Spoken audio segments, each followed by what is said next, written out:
What up? Good morning, people. This is the Vagial Broadcast Show. Timpin Salone. Yeah, we never get it on time, so we were hoping this would be a first. We have a special guest. Right? So I was like, oh, so is it now? How we doing, gentlemen? How we doing? We good. Yeah. Pretty good. Well, it's no secret we have an illustrious guest today. We have somebody who turns words into windows and has a tapestry of wisdom. Mr. Daniel Haynes, everyone. Thank you for having me, gentlemen. Thank you for having me. It's a pleasure, a privilege, honor. It's all the words. It's all the words. Mm-hmm. It's all everything on that tapestry as you described it. Yeah. Indeed. Yeah, we're very thankful to have you on the show. To get things started off, I just want to ask you how you've been doing and what you've been up to since we had you on the show the first time back in 2020. Wow, so it's been 4 years, right?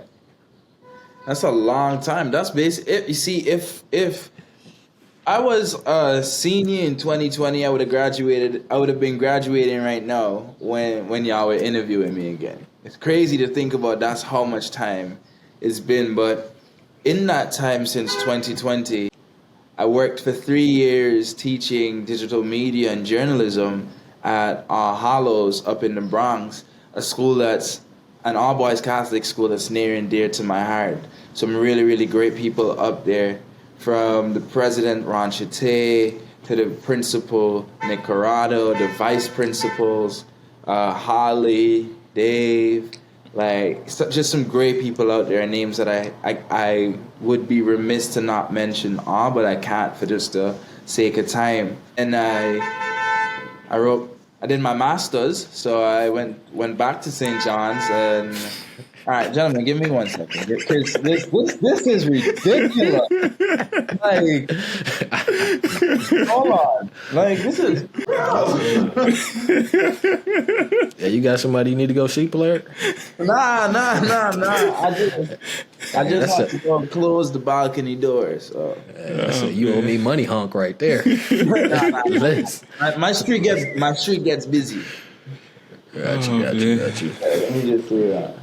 Got you. But I'll finish up what I was saying about what I've been up to for the last 4 years before we were rudely interrupted by circumstances beyond our control.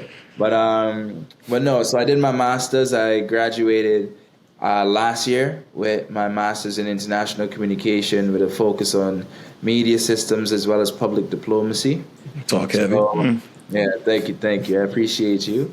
I published 2 books in February of this month, in February of this year, on the 3rd, the day before my birthday, on the 4th, I published my first book, also a collection of our stories, thoughts, and dreams that I had started, again, laying the foundation for in 2020.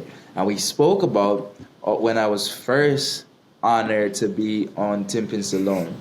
So it's crazy that 4 years later, this book came to life and was actually published and is available on Amazon and soon in major bookstores across the U.S. But I'm going to surprise y'all with the announcement. Just wait for it. But yeah, I also released Reflections, a journey within, my first poetry book. So this is one of the paperbacks. Happy to. Let's go. Let's go. What y'all see? Now I gotta sign it. Indeed. And we got this right here too. Oh, so I got you covered on both ends. Let's go. See. There you go. Gotcha. Talk more about what's the process like as far as the material aspect, as far as like the day-to-day, what goes into writing a book? If somebody says, hey, I want to write a book, where do they go? What's the process like? I think everybody has an idea that they could write a book, at least once. Like, everyone has thought about writing a book.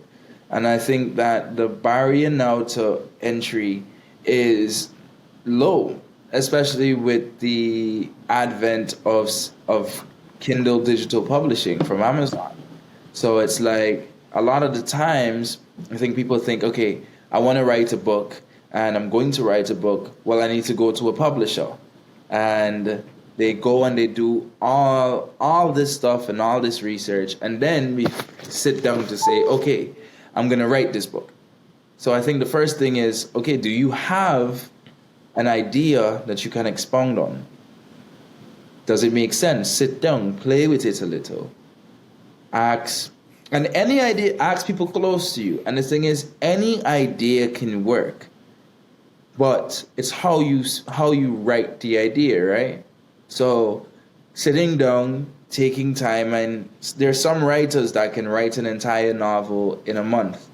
And then there's some writers that take 4 years to put together something. And I think length of time, most times when we're writing, we compare to other authors. Well, oh, I should be this much further ahead. Or, oh, I should have more progress. Or, oh, I'm writing when I'm inspired to continue writing the book. But if you're only writing when you're inspired, then you're not going to write that much because inspiration is fleeting. So at the same time, it's making sure that, okay, I want to write a book. What is my outline for this book? What is my timeline to publication?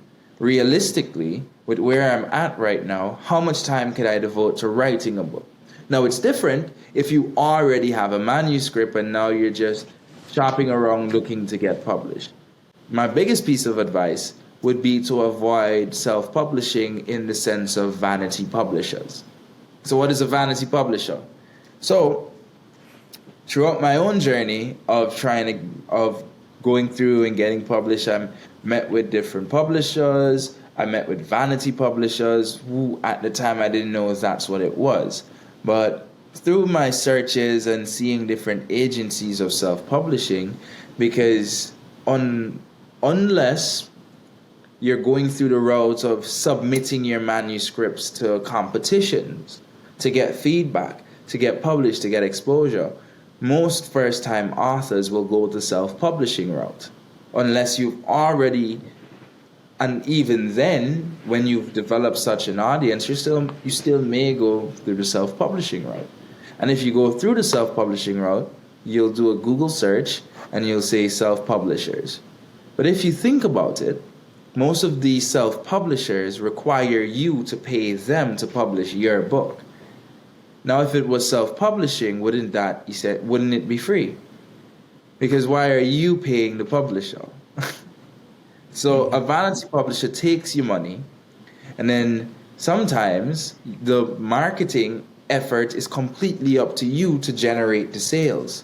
When you look at the way that it was edited, and I myself almost got caught earlier this year by a vanity publisher that had been reaching out to me for a year, essentially.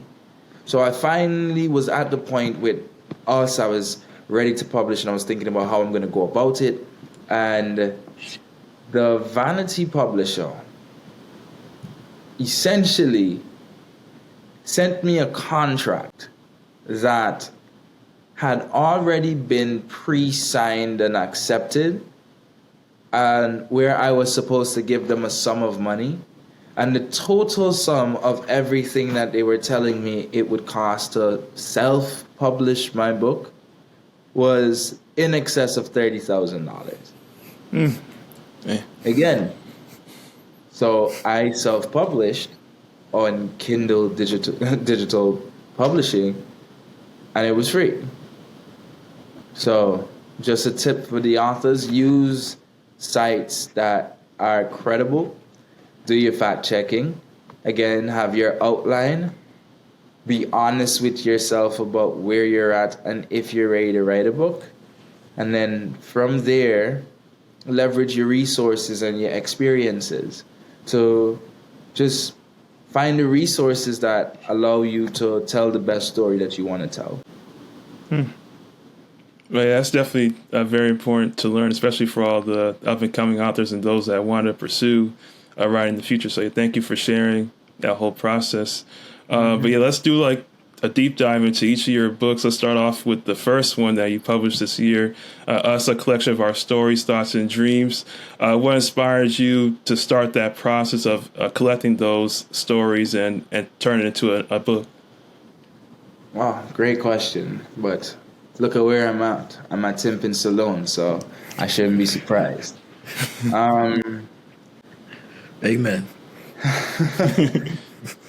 us was uh, us was a journey in the sense of it came from a place of raw emotion and almost this primal sense of purpose as well.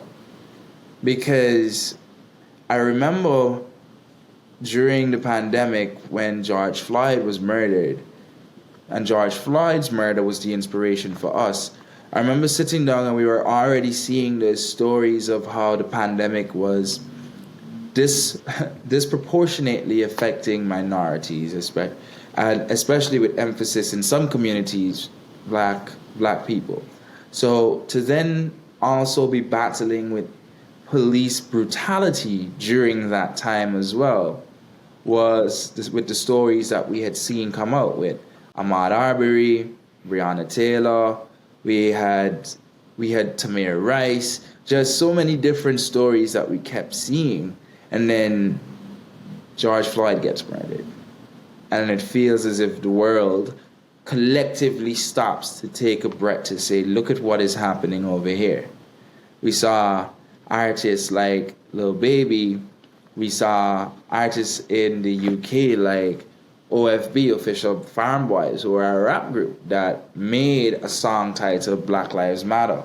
We saw different movements coming out of the African continent and just solidarity around the world. So I sat in my dorm room, and I was living in isolation at the time, in off campus after graduating because of the pandemic. But I remember thinking to myself, I really want to go outside and protest, and I really want to be on the streets, lending not just my voice but my body to something that I also related to as a black man living in New York, living in America. So I was unable to do that because of extenuating circumstances. And one of my mentors, a professor, Dr. Cecilia Panther, she said to me, why don't you write? You're a journalist and you're a writer. It is great that we have the bodies and the foot soldiers. But in moments like these, we also need our creatives and our thinkers and our people that are able to record. So she was very instrumental in getting me to streamline my thoughts in how I wanted to lend my voice to the ongoing fight and struggle for equality and systemic equality and the end to police brutality. But I started off with interviewing people and reaching out to my network. And Us, he said, was first Instagram post. I did 5 a day for 2.5, 3 weeks. And Drew, you were one of the people that I had interviewed. And I'll have you at this point, if you would be so kind. So turn to chapter 4 in Us, collecting our story, starts, and dreams. And what is chapter 4 called, sir? If you could read it to the dear people. Chapter 4 is called Reflections, Hopes, and Dreams. All right, and one of the first stories in chapter 4, which... Yeah. I put... Again, this is how you know this was unplanned. I put Drew on the spot. As I see here, the first page, yeah, my story's here.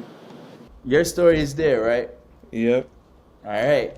So I'll let you read your story for the people just so they can get an essence of what Us is, and they can see that, again, just using that same energy, that same anger, that same hope, the same fear at times, but then the same resilience that has embodied the black community and that feeling of community allowed me to reach out and interview 70 people, 75, and then I was able in the years after 2020, even 2021 and 2022, to continue interviewing people and be able to add their stories to the edition that was published in February. So came from that dark place of pain and anger. But it's a time capsule look at just what was going on in the U.S. during that time, and there's a lot in there, that from the layout, which everything I designed myself, and got contributions from photographers. But Drew, I'll let you take it away and read what the essence of us is. Yep. So I wrote this. It was June 1st, 2020, and it goes, "It's been a rough week seeing the unjust killing of George Floyd, and the protests that are happening globally are necessary, and it shows how hurt we are as a people.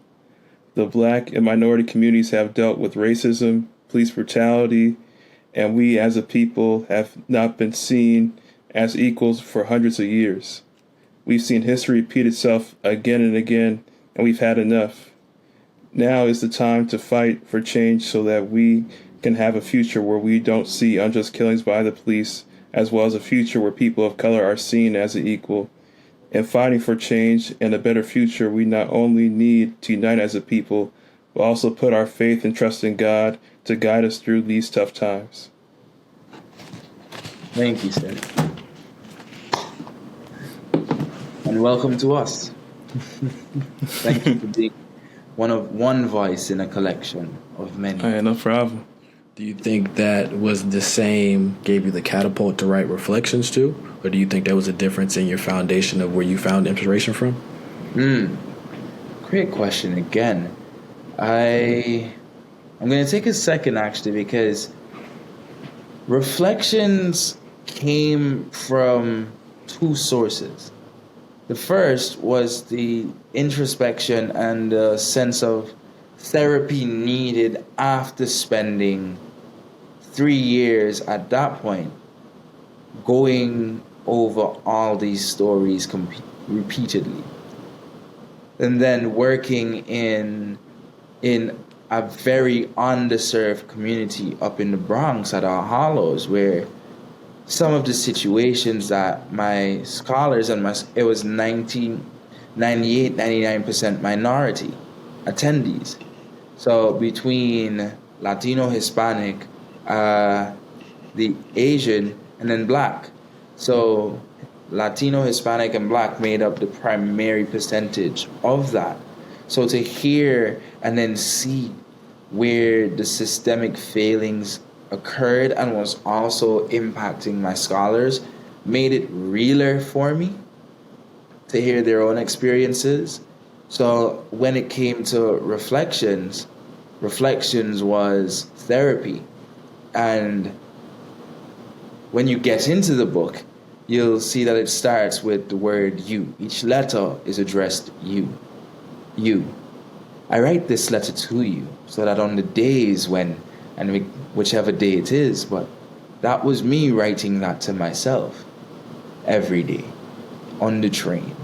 And then some of them I was writing to my girlfriend, who wasn't my girlfriend at the time, but some of them were written with her in mind.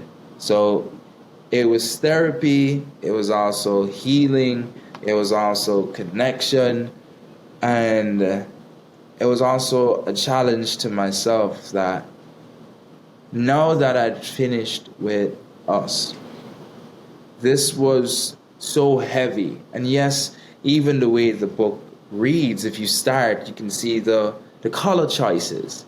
From the start of the book to the end of the book, everything was very intentional.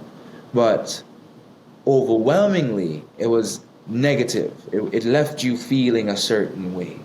And I wanted Reflections to be different, to be that reminder that even on the darkest days, if we can journey within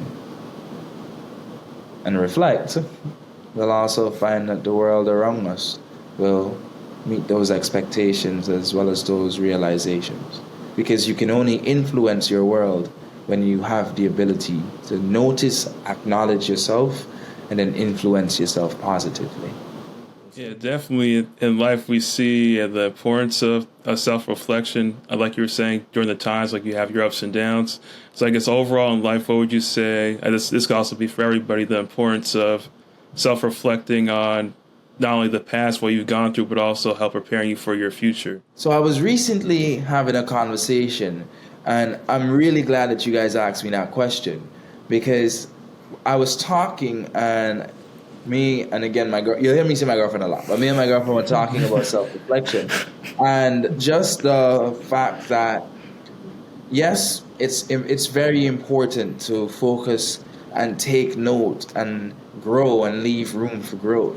But at the same time, which details or which small details are we hanging on to, or also are we focusing on, that are causing us to miss the wider picture of the present as well as the future?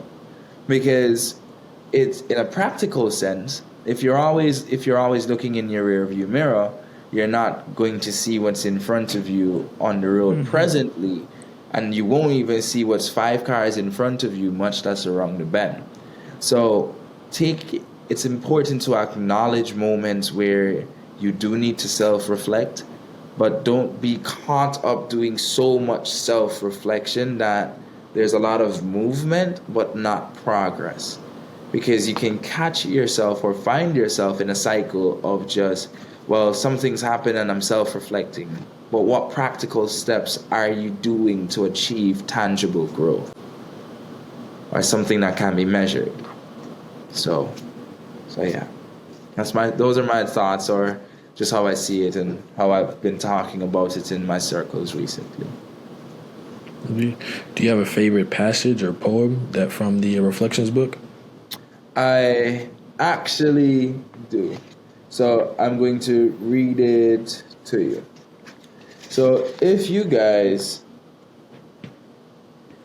turn to page 14. Say amen when you get there. Say amen when you get there. All right. You. I write this letter to you so that on the days when rain clouds and gray skies threaten to offset the pink and orange hues that flood your bedroom on a sun-kissed afternoon, you'll close the open-ended questions left unanswered, where memories are left empty, as you search for what it is that sings to your soul. I pray you will let your imagination run free in the fields of your desires, where your fantasies find flight and your heart is warmed by comfort fires. For in your universe, there is no limit, no space left undefined, no bounds that can contain your spirit. And while pensive thoughts dance with delight, they paint a canvas of pure insight, created out of your curiosity. That's one of my favorites. What about that poem draws your perspective of being your favorite? So I remember writing this poem while sitting in my apartment looking out of the window. So where I lived while I was writing Reflections, my apartment, I could see, from my windows, I could see the N and the W, as well as the 7 train. And I was living in Long Island City. And I could also see Midtown. So that's where the sun was setting.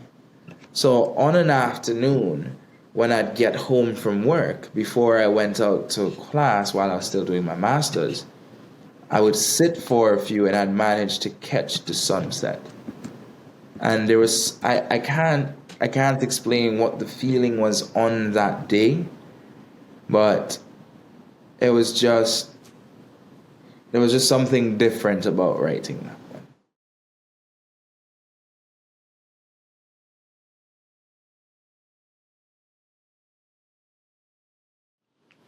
Well, already, we always want to thank you for your time, but before you go, tell the people what you have upcoming next, anything they can look forward to, or anything you have upcoming. Oh, for sure. So upcoming is Wandering Sun, Wandering. So wandering, like wanderlust. But Wandering Sun is gonna be just my journey over my last 7 years of living in the US. So it's split up. I'm gonna give you as much as I could give you without giving you too much. But Little it's Timpin appetizer. Salone, so I'm gonna give y'all an exclusive. So inside Wandering Son, you're gonna get 3 sections, which is mind, soul, and then body. So the poems, as well as you're gonna get some journal entries of stuff I've actually written throughout, dated, because you guys know how I am when it comes to dates, but dated, and it's just gonna be a look into my mind as well as a look into who I am and how my journey over the last 7 years has shaped me as well as impacted me. So I actually I have 3 of the poems that are gonna be inside of Wandering Son, inside of Reflections, but it's inside of the hardcover. So if you're a hardcover buyer, you get an you get 3 exclusive poems. So I'm gonna have to not share that right now and just have everybody go purchase the hardcover. Get yourself caught up on what's gonna come next. Yep. Make sure you guys get that on Amazon. But let's talk about staying motivated and chasing your dreams. So for all of us, what ways or how important is it to continue to motivate yourself as we look to achieve our dreams? I think that motivation is fleeting as well, because on different days we're motivated. And David Goggins, one of the authors that I really like, and he's one of the most interesting human beings that have ever lived.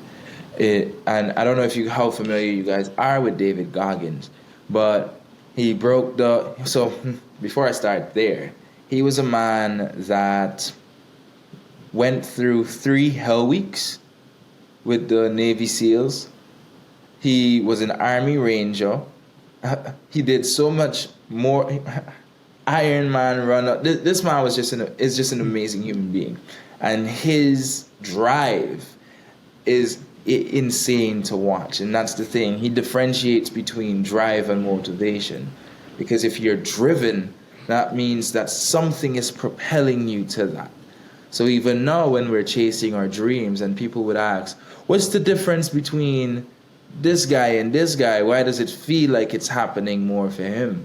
And my mother would always tell me, Debbie would always say to me, "The heights that men sudden reach weren't attained by sudden flight, but they, while their opponents slept, toiled through the night." And again, I'm misquoting it a bit, but the essence was, while people were sleeping. So it goes back to, if you think about being an athlete, if at 4 a.m. you hitting snooze on the alarm instead of getting up and taking yourself to the gym, or even on the forget being an athlete, even if you've committed that as a resolution, I'm going to be in the gym, and we see it every year, or even to keep it relevant with writing, I'm going to write a book, and then writer's block happens, and then the book, what happened? Oh, well, I put it down, I'm going to write when you know how it is. So I think drive, once you have your goal and you know what it is that you're getting to, and reward yourself. Instead of tackling it as a big goal, make $1 million. I want to make $1 million in 6 months. Okay, it is realistic. It's not to say it's impossible, but how are you going to get there? How much do you need to make this week? So hit the goal this week. Hit the goal today. And there will be days where you will not want to hit the goal, or you won't be doing the things to hit the goal. But pick yourself back up and keep going, because the path to success could come through 999 failures. And one thing goes right, and now you're successful. But what if you did everything correctly for 999 days, and then you gave up on that day 1,000 because you're no longer motivated? So, again, a long-winded way of saying it, And I can agree with that. My kids would have been like, Mr. Haynes, you're dragging it now to get to the point. So just to sum up, drive, not motivation, because if you're driven, the only thing you really need to do is stop for rest and fuel. How about yourself, Mr. Trubisky? How would you digest that question? Yeah, I would say I definitely enjoying the process, taking things a day at a time, and it's just enjoying the little wins. Have your different small goals to work your way towards that big goal, so you can see you're making some progress towards that big goal. So I think keeping yourself motivated is rewarding yourself for those small wins. So you're making sure you enjoy those small wins, so that you're working and you continue to have that pursuance and that joy of getting to that big win and having that ultimate dream.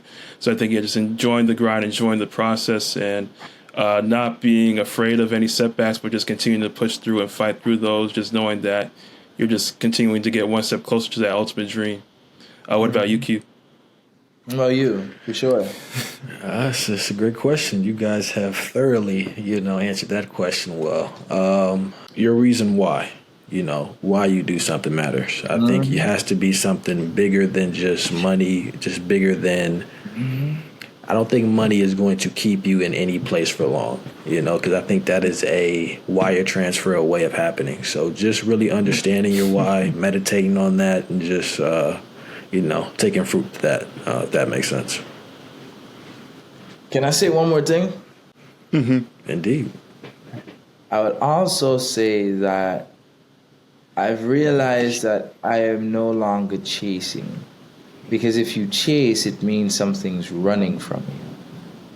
And I don't want to chase success, because it implies that success is running from me.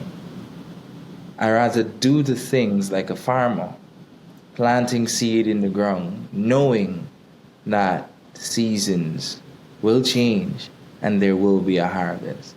So where do you invest your time? Where do you invest your energy? And who do you invest in? And who's investing in you? I'll help you. Remember your why.